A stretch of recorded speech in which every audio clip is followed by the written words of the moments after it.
We are still in chapter 9, and now we're going to look at some of the things that MacDonald is explaining to Lewis about what he's seeing, and in particular, what it is that distinguishes those who end up in hell and perhaps stay there versus those who go on to heaven and now accept what God is offering.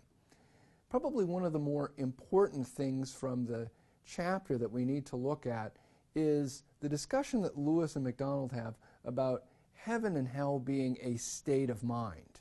Now, there are a lot of modern readers that when they look at the description of hell in the Gospels, a place of fire and darkness, or they look at the description of heaven, perhaps in the book of Revelation, this great city with precious stones and the light of the Lamb and the glory of God, they look at those things and think, well, aren't those really just metaphoric? Isn't the afterlife, or isn't heaven something that's really sort of beyond what it is that we can picture? And those things are just symbols. Rather, if we look at the reality, heaven and hell are states of mind. They're something spiritual. They're something that we can't picture. Now, certainly the pictures that we have and the way that we represent heaven and hell probably have their limitations. But Lewis would not simply take these descriptions as being metaphoric. He does, however, in The Great Divorce, want to emphasize the interior or spiritual dimension of the afterlife over the external or the visible dimension. So to describe heaven as just a state of mind seems to really downgrade the superabundant good that God is offering. It's not like the saved and the damned are in the presence of sort of the same thing and they just have two different attitudes about it. No, the saved have a good which is the fulfillment of the deepest human longings. And the damned are precisely the damned because they've rejected that good. It's not just mental. If you're going to talk about something being a state of mind, MacDonald says, hell is really a state of mind because it is the self being trapped within the self. Now, fire and darkness and the torment of devils, that's bad, make no mistake. But the worst part of hell is the part that sadly seems not to make an impression on most of us, namely the radical absence of the goodness of God.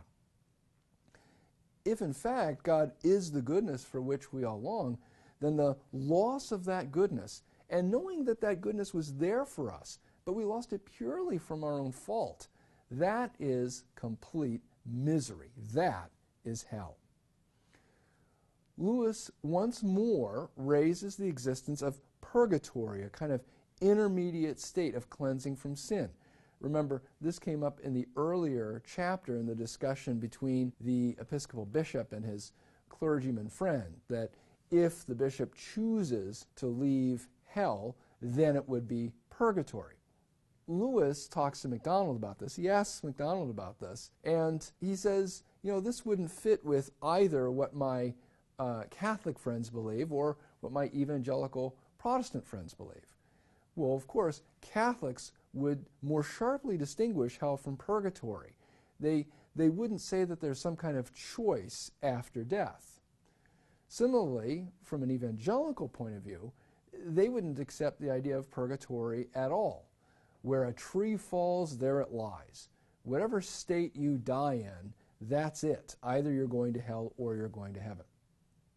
Now, MacDonald sets aside this disagreement. He says that the details of the afterlife are too hard for us to understand by the limitations of our mortal life. That is, the situation that we find ourselves in living in time.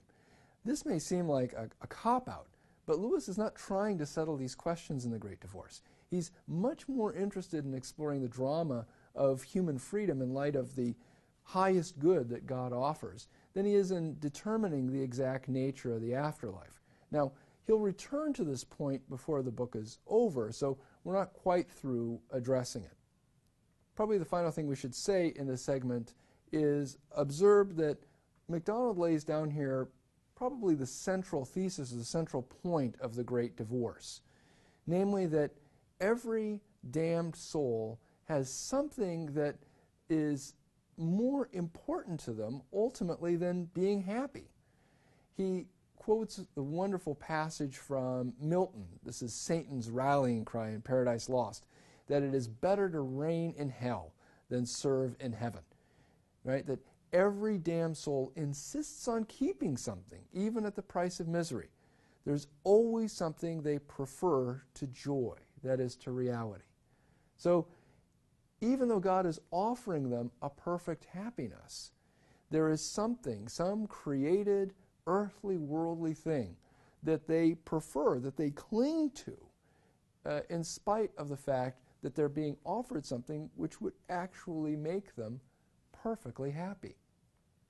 MacDonald said, there are only two kinds of people in the end.